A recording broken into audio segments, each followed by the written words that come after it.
Why are you entering politics? You know, it's an interesting thing. I feel like I've always been in politics, Alan. As I mentioned, being born a low-caste Indian in India forced you as a child to start understanding why there was injustice in India. One of my earliest memories as a 5-year-old kid was after I played soccer with a friend of mine. I went to his home, and I was denied entrance into his home, in fact told to stand outside, and given a cup of water in a very different cup. I went home to my mom, and my mom said, we are considered Sudras, or lower caste. And in fact, she talked about how she would be shooed away from the well when she was in this small village because she was considered a lower caste Indian. So this is when I came to understand as a child, and it still pains me today to recall that memory, that there was this grave injustice in the world.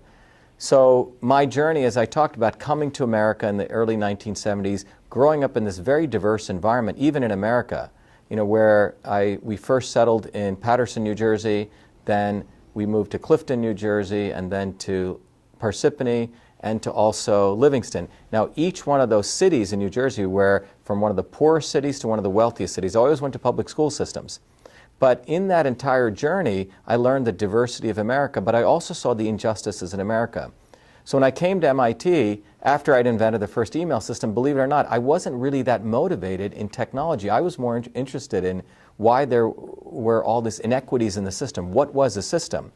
So if people go, in fact, onto our website, shivaforsenate.com, you'll see, in fact, a few years after I came to MIT, I started studying political history, understanding revolutionary history, how social change took place, how the Bolshevik Revolution took place, how the Indian movement took place, how the American Revolution took place. But by 1983, I had come to the conclusion that both parties in the United States were twin sides of the same coin. And in particular, for me in the 1980s, I got involved in politics on campus. A dean at MIT had been fired, and there was a lot of uproar where minorities and poor people being supported, and I became a campus leader on at the MIT campus. We fought to make sure more women came into MIT, more minorities, more poor people, poor blacks and whites. This was not a black or white issue, but it was an issue about segregation for all people. MIT was ensuring, or had policies that didn't really ensure that people of all backgrounds could come. So you'll see, in fact, a picture of me burning the South African flag at MIT. At that time, there was a system called apartheid in South Africa, which meant deep racism in South Africa. And MIT, as a liberal institution, had investments in South Africa. So I exposed that, fought against it. And throughout my MIT career, in fact, on my PhD graduation day, I was the only student who pulled up a sign saying U.S. out of Iraq to support against this really ridiculous war that was taking place in Iraq. As I went on my Fulbright to India, I exposed corruption in the Indian government, particularly in innovation that was taking place in India, corruption and innovation.